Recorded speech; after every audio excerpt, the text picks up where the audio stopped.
Bonjour et bienvenue, merci d'être là, merci d'être présent, merci d'écouter tout simplement ce bootcast, j'espère qu'il va vous plaire. Aujourd'hui, c'est l'éditorial de Daiseku Ikeda, paru dans le Diabyakurengi, mensuel d'études affilié au mouvement Soka au Japon, daté de janvier 2015, et aussi paru en France dans le Cap sur la Paix numéro 1042. Le titre, c'est le Daimoku, donc Namyo Rengekyo, le rugissement téméraire du lion. Débuter l'année avec un esprit neuf, revitalisé et aller de l'avant, jour après jour, avec la vitalité fraîche du jour du nouvel an, est certainement un souhait partagé par tous. Chaque jour qui se présente à moi, j'ai entre les mains plein de possibilités, écrit Hélène Keller, qui refusa de laisser ses handicaps l'empêcher de contribuer à la société. En tant que pratiquante et pratiquant au sein de la Soka Gakkai internationale, gratifiés d'une grande bonne fortune dans nos vies antérieures, passage tiré du Sutra du Lotus, chapitre 27, nous avons pu avoir foi en la loi merveilleuse en cette existence. Grâce au son de nos voix récitant Namyo Rengekyo, chaque jour, année après année, nous faisons se lever le soleil du temps sans commencement dans nos cœurs, revitalisant ainsi nos vies.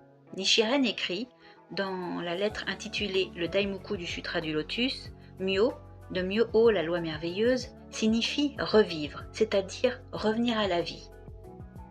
La pratique qui consiste à réciter Daimoku est la source ultime et illimitée de la jeunesse et de la vitalité.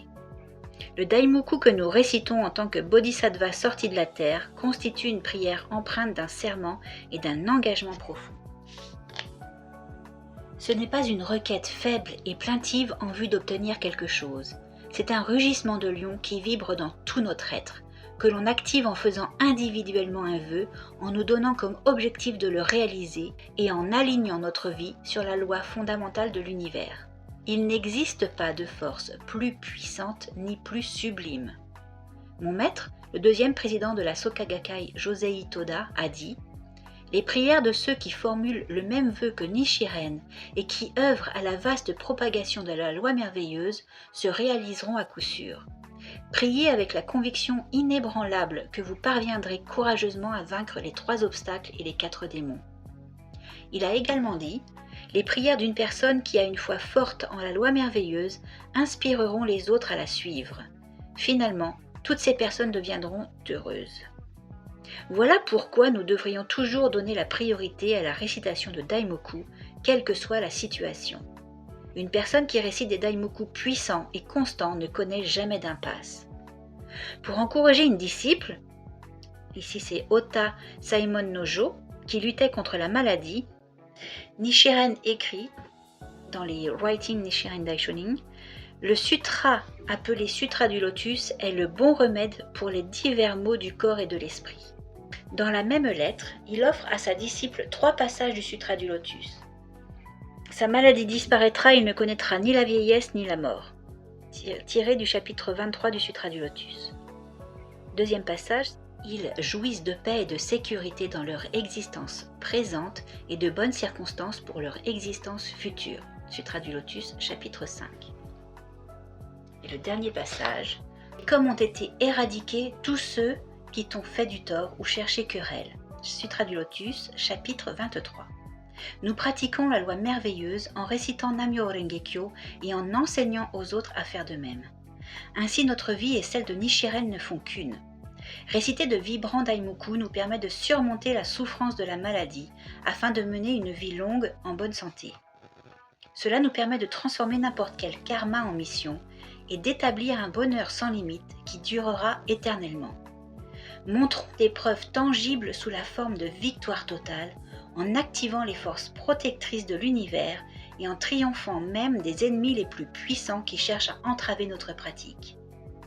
Une pionnière du département des femmes de la préfecture d'Aomori au Japon, où il neige abondamment en hiver, a livré le Seikyo Shimbun chaque matin pendant plus de 40 ans. Dans le passé, les habitants de son village l'avaient rejetée en raison de son appartenance à la Soka Gakkai. Mais elle avait refusé d'être vaincue, déterminée à surmonter chaque obstacle, en faisant surgir toujours plus de force et de sagesse. Aujourd'hui, elle déclare que l'endroit où elle vit est le meilleur endroit de tout le pays, et elle ajoute Daimoku a le pouvoir de transformer l'impossible en possible.